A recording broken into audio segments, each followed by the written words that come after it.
Okay, so we're back again. We're looking at the um, the second half of what we're talking about is the Dark Ages or the Middle Ages, and I'm going to focus on one year just quickly, and it's the year 536. I'm watching a video about that talks about it's called the worst year ever. I think it's great to put it in perspective because a lot of people think 2020 was the worst year ever, and I actually thought 2020 was pretty good.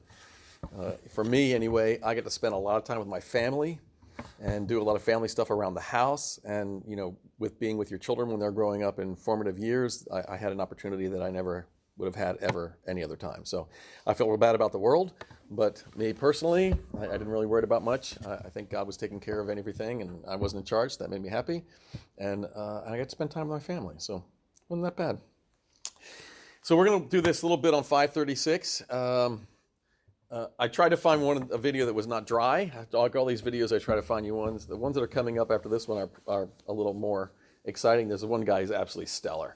One thing I do want to tell you is that in the topics of here, this 536, worst day in history, and what we're going to move on to after this and finish up today is really a global look at the Dark Ages, the Middle Ages. If you go on the internet and you go to YouTube and you put in worst year in history or the Dark Ages or the Middle Ages, there are tens of videos, 20, 30 videos in each category, easy. And you can just scroll through one of their videos that are 2 hours long. There are videos that are 3 minutes long, everything in between. And if you get bit by the I need to know more bug, just go on and start trolling these. They come at these issues a little different. Each person that makes these videos becomes a little different, gives you a little more detail in one area than in another area.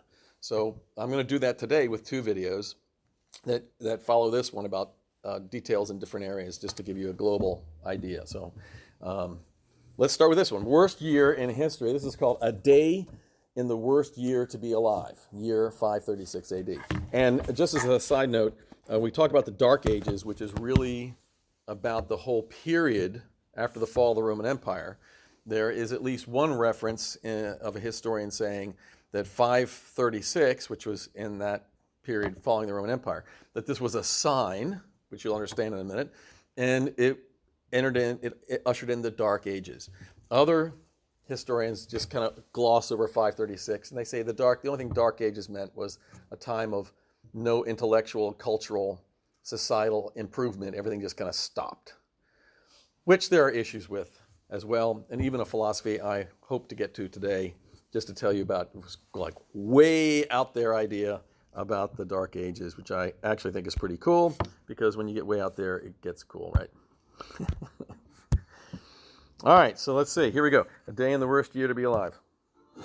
Temperatures plummeted, crops failed, people starved, and the colder climate became the perfect breeding ground for disease.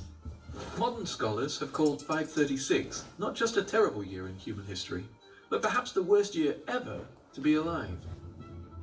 It began the coldest decade in 2,500 years, and its effects were still felt over a century later. Prior to the year 536, life for the average citizen in Europe, the Middle East, or Asia was already a struggle. Toiling in the fields day and night, they had to contend with almost constant warfare and disease rampaging through their villages. Any chance of comfort was impossible, with the bulk of their crop going to a lord or king in tax to avoid brutal punishment or being forced into slavery. But when the people woke up to a weak, cold sun in 536, initially bluish in colour, they must have feared the worst. We know today this was due to the dust in the atmosphere reflecting other colours away, likely shot into the atmosphere following a volcanic eruption. But, not understanding any of this, the terrified people looking at the sky must have considered it an ominous and foreboding sign. The sun was light but not bright, and if the obscured sky was not enough, across the Eurasian landmass a thick fog hung in the air. At the height of noon, with the sun not getting any brighter or warmer, people would have looked down at the ground and been astonished by their lack of a shadow. This may seem an obvious and trivial point to us today, but for historians and record keepers of the 6th century, this was shocking enough for several of them to report. Almost immediately, the air would have felt noticeably cooler. The drastic drop in temperatures was enough to affect the delicate balance of agriculture, and the speed with which it arrived gave the people little time to prepare. As the year continued into autumn and the seasons blended into one, harvests all over the world began to fail. The Greek scholar Procopius remarked that this year a most dread portent took place, and men were free neither from war nor pestilence nor any other thing leading to death. China experienced snowfall in August, delaying their harvest, while elsewhere unseasonable frosts made apples harden, grapes sour, bread production fail, and other crops die in the fields. Food reserves were used up, and soon after people began to starve.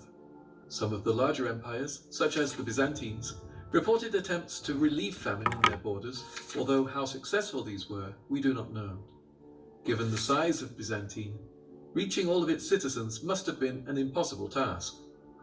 For others, living in smaller tribes or nations, there was no help to come. Many of those who didn't starve packed up their lives and migrated, not knowing if better conditions awaited or if the local inhabitants would even be friendly. Arable land was left abandoned with no one there to work it, and the European economy began to collapse. It was medieval scholar Michael McCormick who first called 536 the worst year to be alive. But as it came to an end, life didn't get much easier.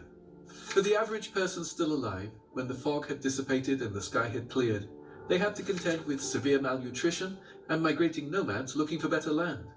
Temperatures and weather still remained erratic, crops still failed, and towns filled with weak, starving people and their compromised immune systems proved the perfect breeding ground for disease. Likely emerging from North China and arriving in Europe through Western trade routes around 541, the plague of Justinian swept across the Eurasian continent.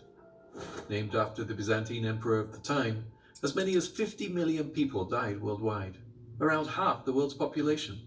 A major contributing factor in the spread of the plague was the migration across the continent of many ethnic groups, all seeking better land after the struggles of 536.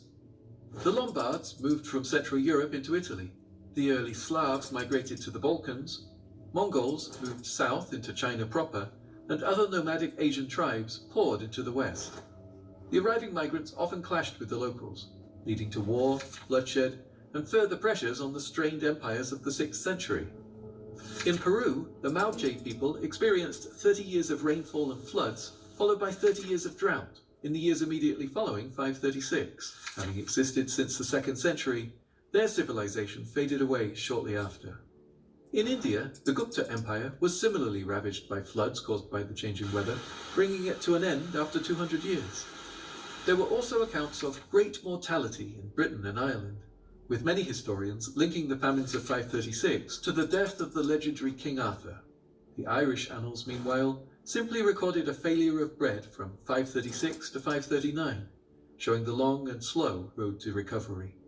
For many, the ramifications of having to deal with millions dead and a severe lack of food would drag on for over a century. But for at least one nation, the fall in temperatures actually turned out to be a blessing. The Arabian world saw the fertility in their soil increase, and as early Islam thrived, they took advantage of the weakened Byzantine and Sassanid empires, conquering much of the Middle East and beginning their rise to prominence on the continent. While some have postulated the cause to be a falling comet or meteorite, the lack of an impact crater has led many to believe a volcanic eruption was more likely. Evidence of sulfate deposits in ice matches the levels usually found following an eruption. Sulfur and other substances spewed into the atmosphere can form a veil, reflecting the sun's light back into space and cooling the planet below. This theory is corroborated with tree ring records showing stunted growth around that time, likely due to a reduction in sunlight. Scientists have speculated where this eruption could have occurred, with suggestions ranging from Krakatoa, Papua New Guinea, El Salvador, and North America. The latest theory from 2018 suggests Iceland is the most likely candidate, but more work is needed to pin this down for sure. To make matters more complicated, and no doubt extend the suffering all over the world, 2 subsequent volcanic eruptions are known to have happened. One in 540 and another in 547. Although the locations of these are not known, they compounded the effects of that in 536, heralding the period known as the Late Antique Little Ice Age, which lasted until 660. Europe was 2.5 degrees Celsius colder on average, And while that may not sound like a lot, when we compare it to modern-day concerns of climate change, in which global temperatures have increased by only half of that in a century, the severity and quickness of the drop become clear.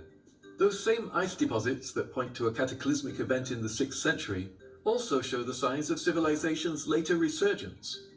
By 640, there is evidence of silver mining, signaling that economies had begun to pick up, and the world was finally ready to move forward. Maybe someday, scientists can unearth the exact location of the supposed eruption that caused so much devastation worldwide.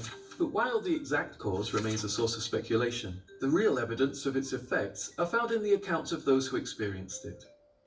The Byzantine historian Procopius, various Roman statesmen and Christian clergymen, and the official record-keeping of failed harvests and mounting deaths all give us the smallest idea of how awful life must have been. We have no way of knowing the full extent of the human suffering and despair people must have experienced in 536 and the years that followed, but simply imagining it is enough. While not every year is as bad as 536, they all have their own story to tell. Don't forget to like and subscribe to the channel to never miss another.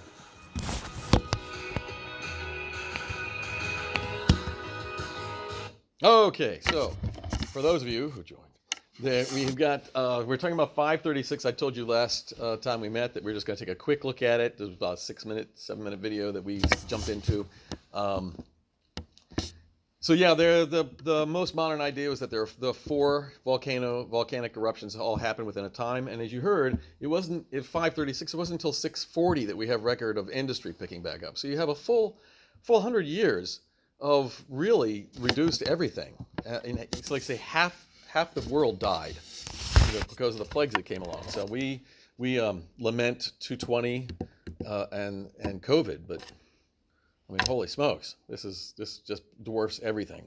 So I was saying earlier that at least one of the historians that's not quoted in this one, but in one of the hour-long ones I watched, said that he talked about this as the beginning of the Dark Ages, and he literally combined the idea of less cultural, intellectual advancements with the dark sun coming over. And as they said, that people say was a portent. It was a divine revelation that more bad things were going to happen. And of course, that's that period that we call the early Middle Ages is called the Dark Ages. So we're going to get into the Dark Ages right now. I got a couple of those that they're really good, and the last one I'm going to hope I get these things in order like I had planned. I was saying earlier for you guys that just came that if you go online and look these things up, you're going to find tens of videos, 20, 30 videos on these topics. And you'll find videos that are 2 hours long, all the way down to 10 minutes long, 3 minutes long. And some of them are really dry, but other ones are pretty good, and you can watch them. So if you want to know more and more, if you get bit by it, just go online and just troll them. Hit one, see it a little bit, and don't like it, close it, open another one. And just keep doing it till you find the ones you like. So let's see. It was Day in the Life. I think that's the guy that I want to end up with. So we'll do this one. This is just 3 minutes long.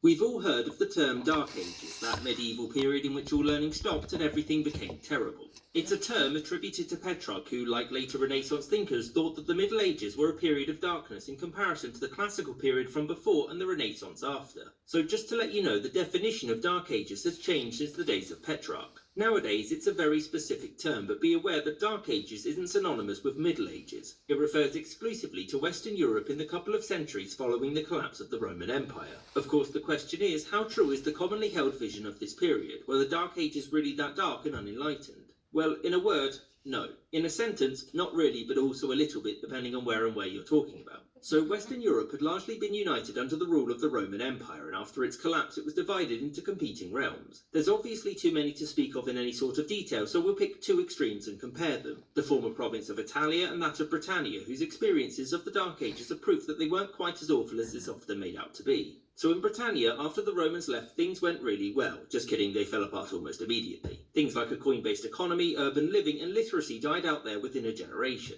Whereas in places like the Ostrogothic kingdom, which occupied the former province of Italia and then some, very little changed. And whilst yes, it did now have a Germanic ruler, King Theodoric, he swore fealty to the Roman Emperor in the east. The Senate continued to meet in Rome and the Pope's rights were respected, although the official church of the Ostrogoths was centred in Ravenna. As for urban living, the number of people in towns and cities had declined massively in most places. Rome's population had declined from roughly 1 million people in the 3rd century to about 50,000 during the Ostrogothic period. But what about the peasantry? How did life change for them after Rome had gone? Well, frankly, not very much. Most people were born, lived and died working as agricultural labourers on the same farm as their forebears had. Localised famines were also much more common and couldn't be alleviated by a centralised authority, meaning that local starvation was much more common. This largely went away in Ostrogothic Italy when it was conquered in the 6th century by the Eastern Roman Empire, known then as the Roman Empire, which undermines Petrarch's notion of the post-Roman world being an unenlightened one because the Romans never went away. The Dark Ages did see many intellectual achievements, though.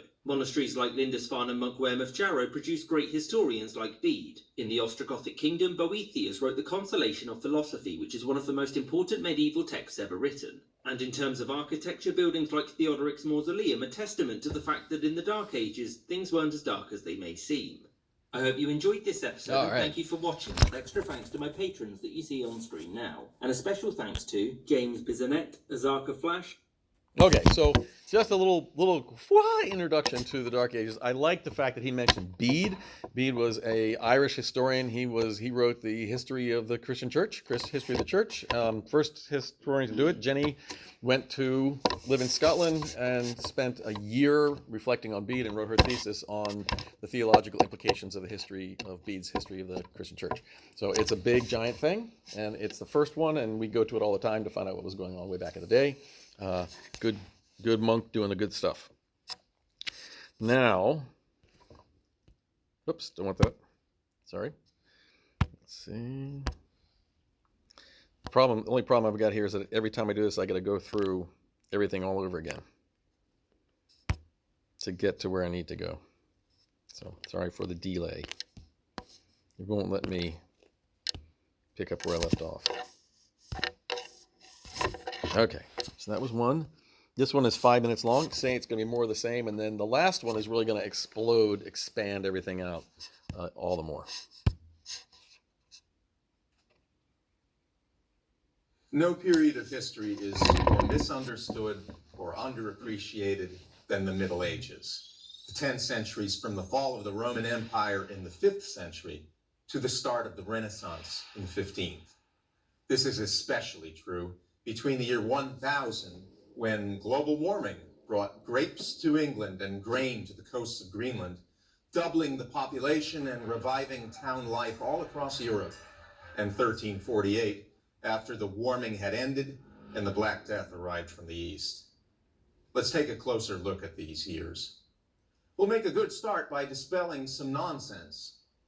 The people of the Middle Ages did not believe the earth was flat. They knew it was round. The ancients said it was round. The fathers of the church said it was round. They saw its shadow during an eclipse of the moon, and the shadow was round. They saw masts of ships sinking below the horizon. Round. More nonsense. The Middle Ages were cheerless. Quite the reverse. They were full of color, of celebrations involving everybody in town. They invented the carnival. They revived popular drama, which had lain dormant for 1,000 years.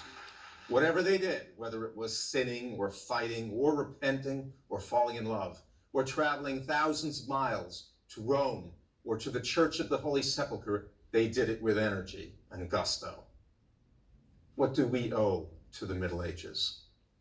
How about the university? Medieval man invented it. For the first time in the history of the world, you could go to Paris or Bologna or Padua or Oxford or Prague or Cologne and study under masters of law, medicine, philosophy, and theology, and your degree, designating you as a master or a doctor, would hold good anywhere in Europe. It was an international community of scholars. A young Thomas Aquinas, born in southern Italy at the beginning of the 13th century, would travel to Cologne to study philosophy under the philosopher-biologist Albert the Great, then to Paris, where he taught theology and philosophy, then to Rome and back to France. And this sort of thing was the rule among scholars, not the exception. How about modern science? Thomas's teacher, Albert, was a biologist. Why should that surprise us? Medieval man believed that God made the world as an ordered whole. They learned it both from scripture and from pagan thinkers such as Aristotle. Science did not burst on the scene with Galileo. Copernicus died in the 16th century, but he was a priest astronomer at a Polish university founded in the Middle Ages. He wasn't even the first man to suggest that the Earth orbited the sun. Others had ventured the suggestion. Most prominent was the late medieval Nicholas of Cusa, a philosopher and a cardinal in the church. How about architecture? If the Middle Ages were dark and ignorant, how come ordinary people, masons, carpenters, painters, sculptors, glazers, erected the most beautiful and majestic buildings to grace the earth, the Gothic cathedrals, without power tools, with pulleys and winches and scaffolding in their bare hands? They built up lacework in stone and glass, flooding vast interior spaces with color and light. We have nothing to match their complexity and beauty. And art? Studying the ancients, medieval man produced whole genres of art that the world had never seen. There had never been anything like Dante's Divine Comedy, or Chaucer's Canterbury Tales, or the Arthurian legends of Chrétien de Troyes, or the paintings of Giotto, or the astonishingly beautiful and precise work of the illuminators of manuscripts. What else do we owe to them? Western music. They invented our musical notation and Western harmony, not to mention the humble carols we enjoy at Christmas time. A tradition of local self-government. Witness the chartered towns all over Europe, free associations of men united for the common good, friars, guildsmen, members of lay orders devoted to good works, people who established schools, orphanages, and hospitals. Far from the Dark Ages, which it is popularly called, the Middle Ages might better be described as the Brilliant Ages, a startling epoch of progress from science to art, from philosophy to medicine. Indeed, in one crucial way, we are less civilized than those who enhanced human existence over 1,000 years ago. We dismiss the achievements of our ancestors and fall short of them. They honored their ancestors and surpassed them. I'm Anthony Esselin of Providence College for Prager University. Join Prager University. Yeah, that was great. Yeah. So one of the reasons I liked him was that when he talked about the university and he mentioned Padua, that's where Copernicus went, that's where Galileo went, that's where my daughter's going. So I'm pretty happy about that. So I'd like to have it flashed up there. He talked about Thomas Aquinas. Thomas Aquinas became the student of Albert the Great. He was in fact sent to become Albert's student. Albert is, you've heard of the greats in history. We have other greats named because they were great.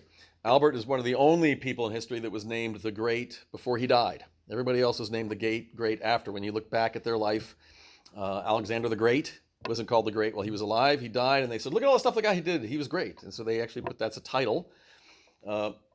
Albertus Magnus was called the Great before he died because his influence was epic. It was just over. He was a biologist, a philosopher, a theologian, a chemist. He was into alchemy. He was just... So Thomas Aquinas learned from him, took a lot of what he said and became a doctor of the church that we know, wrote the Summa Theologia, which is the compendium of all of the theology of the church, built into a bunch of books. If you like scholastic writing, you'll love to read the Summa Theologia. If you don't like scholastic reading, then you won't like to read it at all.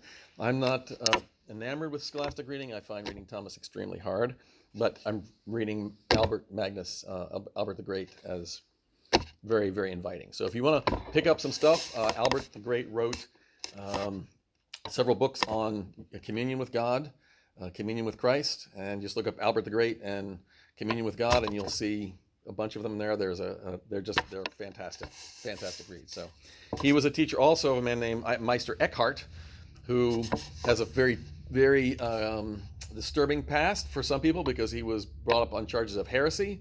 He was never condemned of heresy. And in fact, Pope, I think it was Pope Francis at the beginning, or maybe it was Benedict at the end.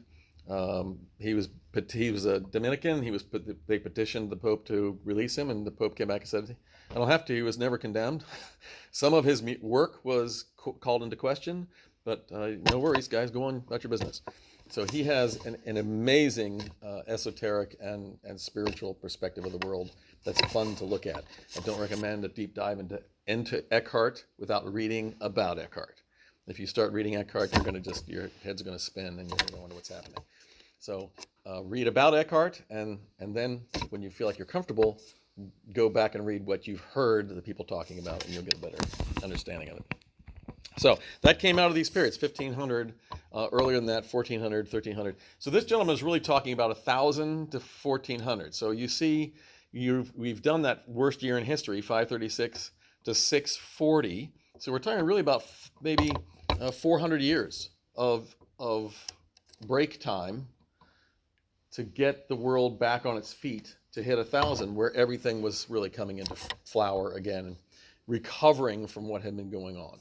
So you might imagine, like anybody, well, COVID, right, where we got cooped up for a long period of time, and when we finally got out, it was so nice to get out that you're really enjoying it and looking for things to do.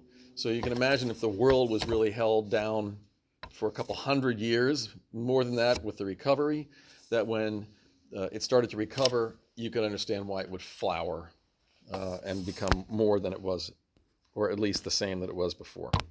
There was really very little conflict between religion and science. No. Science,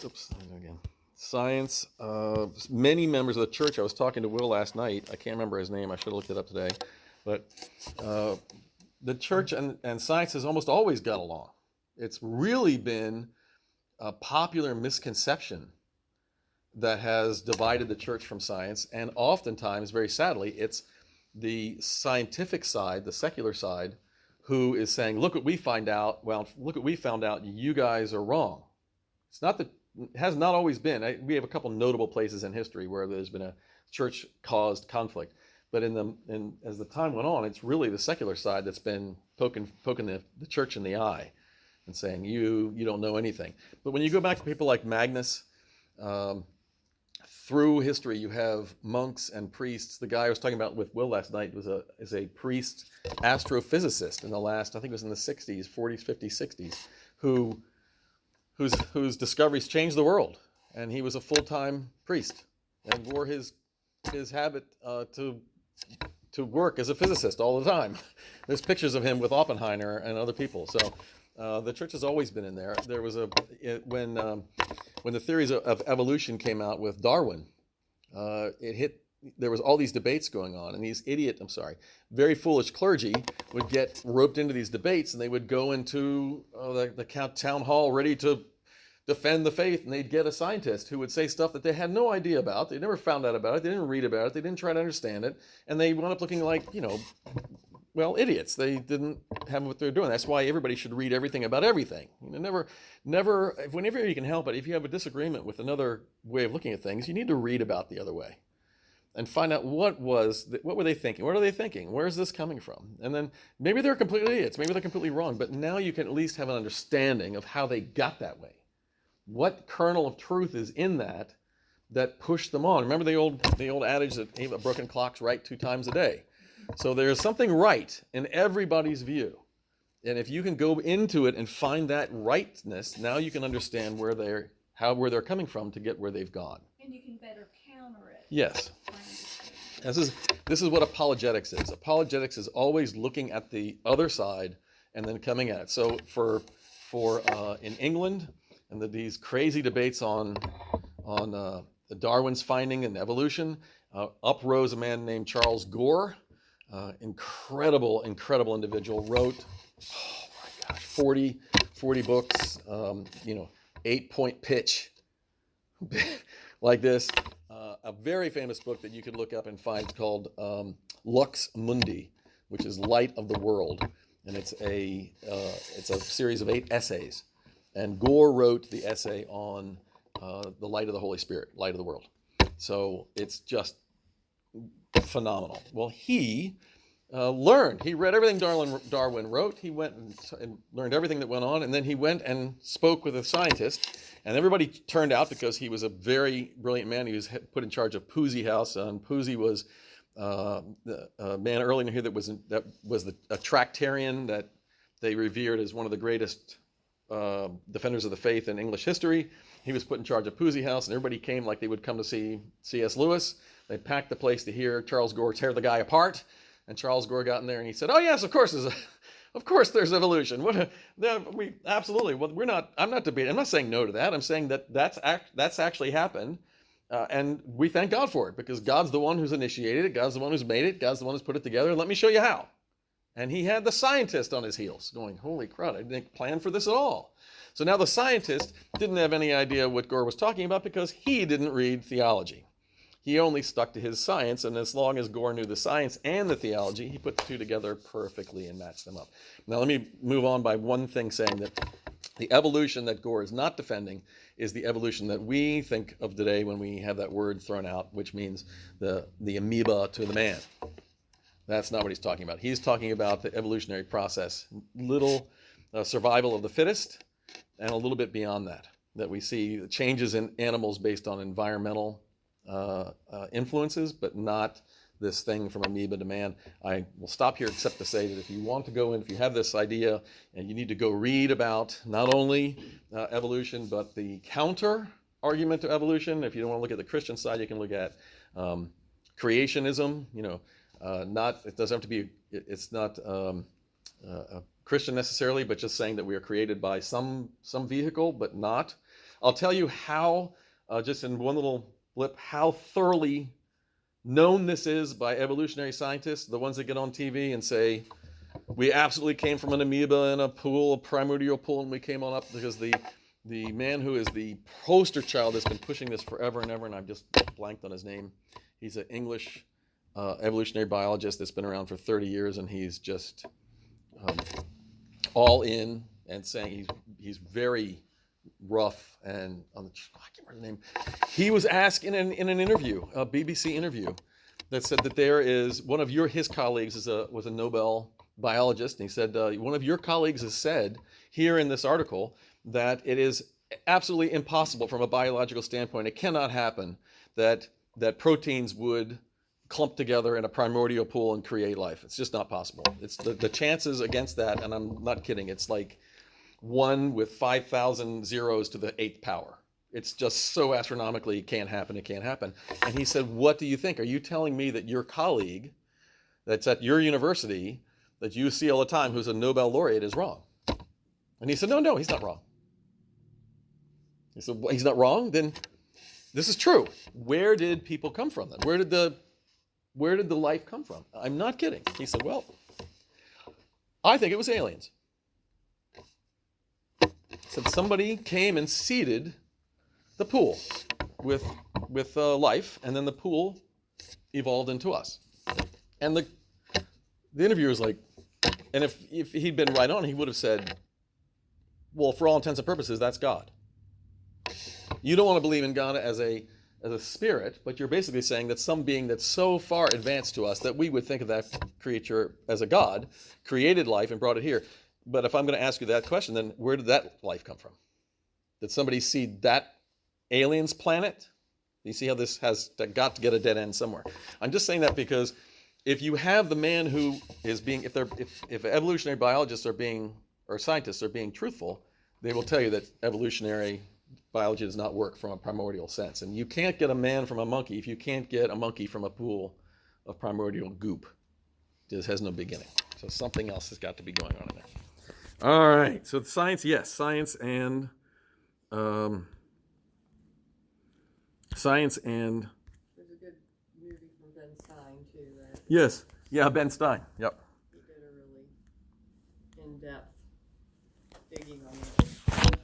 And he got really honest answers because all of the he never told anybody what his perspective was. Y'all know Ben Stein? You ever see Ferris Bueller's Day Off? Remember the teacher that went Bueller?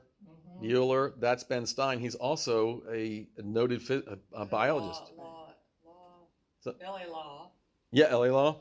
And then also he had his own show, Ben Stein Gives Away Money or something. And he's a big scientist. He's a person. Well, he never told them what his perspective was. He just asked them questions. Was it a movie or Documentary that he created.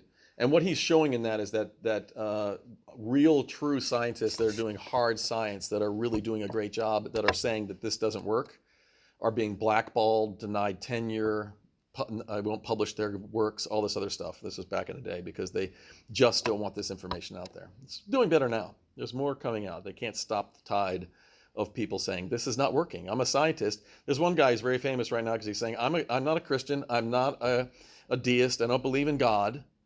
I am a scientist. This is me. From inside, outside, all around me, it's inside, outside. And science means you're honest. And I'm honestly telling you, I don't know how this happened because it doesn't work.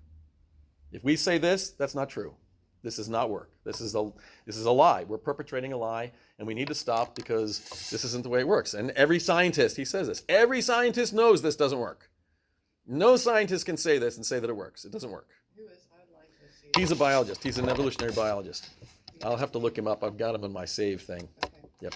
All right, so this one. This guy's really pithy and it's short. Hi there, my name is John Green. This is Crash Course World History, and today we're going to talk about the Dark Ages, possibly the most egregious Eurocentrism in all of history, which is really saying something. We're Europe. The prime meridian runs through us. We're in the middle of every map, and we get to be a continent even though we're not a continent. But let's begin today with a pop quiz. What was the best year of your life? And what was the worst year? Mr. Green, best 1994, worst 1990. Oh, me from the past. It gets so much better and also so much worse. For worst year, I'm going to go with 2001. Best year, 2006. All right, now it's your turn, dear pupil. Share your best and worst years in comments during the intro.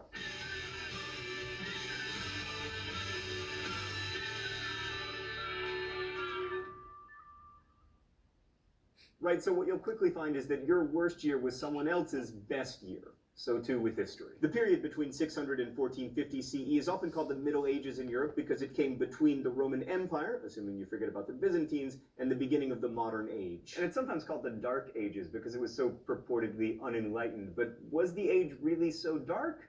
Depends on what you find depressing. If you like cities and great poetry, then the Dark Ages were indeed pretty dark in Europe. But if, like me, your two favorite things are not dying from wars and not dying from anything else, then the Dark Ages actually weren't that bad, at least until the plague came in the 14th century. And meanwhile, outside of Europe, the Dark Ages were truly an age of enlightenment. But we'll get boring Europe out of the way first. Let's go to the thought bubble. Medieval Europe had less trade, fewer cities, and less cultural output than the original Roman Empire. London and Paris were fetid fire traps with none of the planning or sewage management of places 5,000 years older like Mohenjo-Daro in the Indus Valley civilization, let alone Rome. But with fewer powerful governments, wars were at least smaller, which is one reason why Europeans living in medieval times... Oh, thought bubble, I knew you were gonna do that! Anyway, people in medieval times lived slightly longer. Life expectancy was 30 than Europeans during the Roman Empire, when life expectancy was 28. Instead of centralized governments, Europe in the Middle Ages had feudalism, a political system based on reciprocal relationships between lords, who owned lots of land, and vassals, who protected the land and got to dress up as knights in exchange for pledging loyalty to the lords. The lords were also vassals to more important lords, with the most important of all being the king. Below the knights were peasants who did the actual work on the land in exchange for protection from bandits and other threats. Feudalism was also an economic system, with the peasants working the land and keeping some of their production to feed themselves while giving the rest to the landowner whose land they worked. The small-scale local nature of the feudal system was perfect for a time and place where the threats to people's safety were also small-scale and local. But of course, this system reinforces the status quo. There's little freedom and absolutely no social mobility. peasants could never work their way up to lords, and they almost never left their villages. Thanks, Thought Bubble. One more point that's really interesting from a world history perspective. This devolution from empire to localism has happened in lots of places at lots of different times. And in times of extreme political stress, like after the fall of the Han Dynasty in China, power tends to flow into the hands of local lords who can protect the peasants better than the state can. We hear a lot about this in Chinese history and also in contemporary Afghanistan, but instead of being called feudal lords, these landlords are called warlords. Eurocentrism striking again. The other reason the Dark Ages are called dark is because Europe was dominated by superstition and by boring religious debates about like how many angels can fit on the head of a pin. And while there's something to that, the Middle Ages also saw theologians like Thomas Aquinas, who was quite an important philosopher, and women like Hildegard of Bingen, who wrote all this important liturgical music and also basically invented the genre of the morality play. All that noted, things were certainly brighter in the Islamic world, or Dar al-Islam. So when we last left the Muslims, they had expanded out of their homeland in Arabia and conquered the rich Egyptian provinces of the Byzantines and the entire Sasanian Empire, all in the space of about 100 years. The Umayyad dynasty then expanded the empire west to Spain and moved the capital to Damascus because it was closer to the action empire-wise, but still technically in Arabia. That was really important to the Umayyads because they'd established this hierarchy with the Arabs like them at the top, and in fact they tried to keep Arabs from fraternizing with non-Arab Muslims throughout the empire. This of course annoyed the non-Arab Muslims who were like, I don't know if you're reading the same Quran we are, but this one says that we're all supposed to be equal. And pretty quickly a majority of Muslims weren't Arabs, which made it pretty easy for them to overthrow the Umayyads, which they did in 750 CE. Their replacements, the Abbasids, hold on. Abbasid or Abbasid. Ah, I'm right twice! Right, so the Abbasids were from the Abbasi, or Abbasi family, which hailed from one of the eastern and therefore more Persian provinces of the Islamic Empire. The Abbasids took over in 750, and no one could fully defeat them until 1258 when they were conquered by, wait for it, the Mongols. The Abbasids kept the idea of a hereditary monarchy, but they moved the capital of the empire to Baghdad, and they were much more welcoming of non-Arab Muslims into positions of power. And under the Abbasids, the Dar al-Islam took on a distinctly Persian cast that it never really lost. The caliph now styled himself as a king of kings, just like the Achaemenids had, and pretty soon the caliph's rule was a lot more indirect, just like the original Persians. This meant that his control was much weaker, and by about 1000 CE, the Islamic Caliphate, which looked so incredibly impressive on a map, had really descended into a series of smaller kingdoms, each paying lip service to the Caliph in Baghdad. This was partly because the Islamic Empire relied more and more on soldiers from the frontier, in this case the Turks, and also slaves pressed into military service in order to be the backbone of their army, a strategy that has been tried over and over again and has worked exactly 0 times. Which you should remember if you ever become an emperor. Actually, our resident historian points out that that strategy has worked, if you are the Mongols. More important than the Persian-style monarchy that the Abbasids set up was their openness to foreigners and their ideas. That tolerance and curiosity ushered in a golden age of Islamic learning centered in Baghdad. The Abbasids oversaw an effervescence of culture unlike anything that had been seen since Hellenistic times. Arabic replaced Greek not only as the language of commerce and religion, but also of culture. Philosophy, medicine, and poetry were all written in Arabic, although Persian remained an important literary language. And Baghdad became the world's center of scholarship with its house of wisdom and immense library. Muslim scholars translated the works of Greek philosophers, including Aristotle and Plato, as well as scientific works by Hippocrates, Archimedes, and especially the physician Galen. And they translated and preserved Buddhist and Hindu manuscripts that might otherwise have been lost. Muslims made huge strides in medicine as well. One Muslim scholar, Ibn Sina, wrote the Canon of Medicine, which became the standard medical textbook for centuries in both Europe and the Middle East. And the Islamic Empire adopted mathematical concepts from India, such as the zero, a number so fascinating and beautiful that we could write an entire episode about it, but instead, I'm just gonna write it a little love poem. Oh, zero, pretty little zero. They say you're nothing, but you mean everything to mathematical history and me. Oh, it's time for the open letter? An open letter to science and religion. But first, let's see what's in the secret compartment today. Oh, champagne poppers. Dad, what am I supposed to do with these? Dear science and religion, you're supposed to be so irreconcilable and everything, but not so much in the Abbasid Empire. I mean, Muslim mathematicians expanded math to such a degree that we now call the base 10 number system and the symbols we use to denote it Arabic numerals. And religion was at least part of what pushed all that learning forward. Like the great philosopher Ibn Rushd argued that the only path to religious enlightenment was through Aristotelian reasoning, and Muslim mathematicians and astronomers developed algebra partly so they could simplify Islamic inheritance law. Plus, they made important strides in trigonometry to help people understand where to turn when trying to turn toward Mecca. You were working so well together, science and religion, but then, like Al and Tipper Gore, just couldn't last forever. Nothing gold can stay in this world. Nothing gold can stay. Best wishes, John Green. Baghdad wasn't the only center of learning in the Islamic world. In Spain, Islamic Cordoba became a center for the arts, especially architecture. This is perhaps best exemplified by the Great Mosque at Cordoba, built by the Umayyad ruler Abd al-Rahman I in 785 to 786 CE. That's right, this building, still standing today and one of the most amazing mosques in the world, was built in a year, whereas medieval cathedrals took like a million years to finish. The Muslims of Spain were also engineers who rivaled the Romans. Aqueducts in Cordoba brought drinkable water into the city, and Muslim scholars took the lead in agricultural science, improving yields on all kinds of new crops, allowing Spanish lives to be longer and less hungry. Everybody wanted to live in Spain. Even the greatest Jewish philosopher Maimonides wanted to live in Spain, but sadly he was expelled and ended up in Alexandria, Egypt. There he wrote his awesomely titled Defense of Rationality, A Guide for the Perplexed. I'm translating the title, of course, because the original text was written in Arabic. Meanwhile, China was having a golden age of its own. The Tang dynasty made China's government more of a meritocracy and ruled over 80 million people across 4 million square miles. And they might have conquered all of Central Asia had it not been for the Abbasids, whom they fought at the most important battle you've never heard of, the Battle of the Talas River. This was like the Ali Frazier of the 8th century, and the Abbasids won, which ended up defining who had cultural influence where, with the Abbasids dominating to the west of the river and China dominating to the east. The Tang also produced incredible art that was traded all throughout Asia. And many of the more famous sculptures from the Tang dynasty feature figures who are distinctly not Chinese, which again demonstrates the diversity of the empire. The Tang was also a golden age for Chinese poetry, with notables like Du Fu and Li Ba plying their craft, encouraged by the official government. And the Sung dynasty, which lasted from 960 to 1258, kicked even more ass. It's not cursing if you're talking about donkeys. By the 11th century, Chinese metalworkers were producing as much iron as Europe would be able to produce in the 18th century. Some of this iron was put to use in new plows, which enabled agriculture to boom, thereby supporting population growth. Porcelain was of such high quality that it was shipped throughout the world, which is why we now call it China. And there was so much trade going on that the Chinese ran out of metal for coins, leading to another innovation: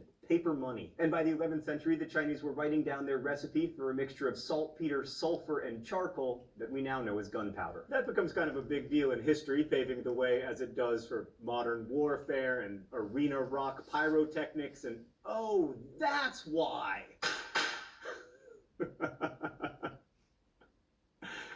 Not so dark after all. Thanks for watching. We'll see you next week. Brilliant. Absolutely brilliant. Is produced and directed by Stan Muller. Our script supervisor is Danica. So I hope you got a couple of the really cool things like we don't think about, like Arabic numbers and China.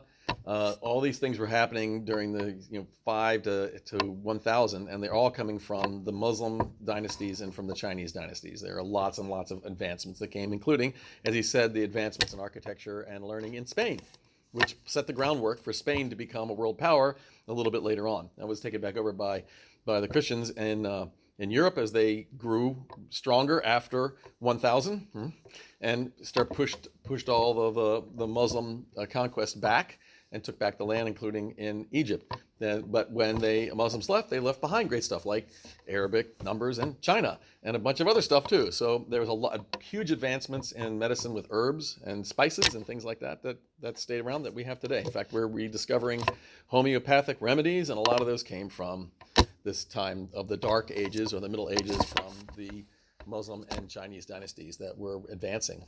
So, all right, so I threw that. Interesting that none of these people have referenced 536 as No. a big It's footnote. horrible half the world died famine, and it took 100 years to recover. Well, if you watch other videos, they do. Yeah. And I picked these where really what these guys are doing is trying to explain that the Dark Ages, as they say, weren't so dark. So I've given you the Dark Ages in the front, trying to say this is why, this is some of the reasons why. But look. Maybe it really wasn't as bad as people thought. It was pretty bad. I'm sure in some places more than others it was horrific. But when it's in perspective, he's saying that it may have been slow going in Europe for some reason. It could be 536 was hanging over, right? But in the rest of the world, in China and in the Arabia and the area of the Muslim conquest, they were doing just fine. And we want to know why they got so big so fast and how they took over? Now you know. So we were wondering, you know, we don't think about the other people and places in the world that have put a big dent and created a lot of, you know, industry and things like this, and yet there they are. And it also shines some light on the Muslim issues that we have right now, where we keep calling them Muslim extremists. Why? Because the activity that they have right now doesn't match the much of the activity in 1,000 years of Muslim development, where, like I say, I've seen it too, you've seen it too, and with Chinese art, where they're not. I see little Chinese statues that are, you know, in the gallery that are really, you know, important and they're rare, and they're not Chinese. They're other people like that. I remember thinking a long time ago that they labeled the statue wrong. Like it came from somewhere else, because it's obviously not a Chinese person in that. But they were just open. They were open to other people doing other things and being there and contributing. That's why they said that Jewish man wanted to go to Spain, because he knew he would get there and they wouldn't kill him. They would invite him in to learn what he learned. All right, we got to go. Let's go to church. And we'll join again next week. We're going to move on. We're getting into the detail of the Renaissance and the 1500s, where the church really comes back, the European church really comes back into place, and we are staring down the barrel of the Protestant Reformation.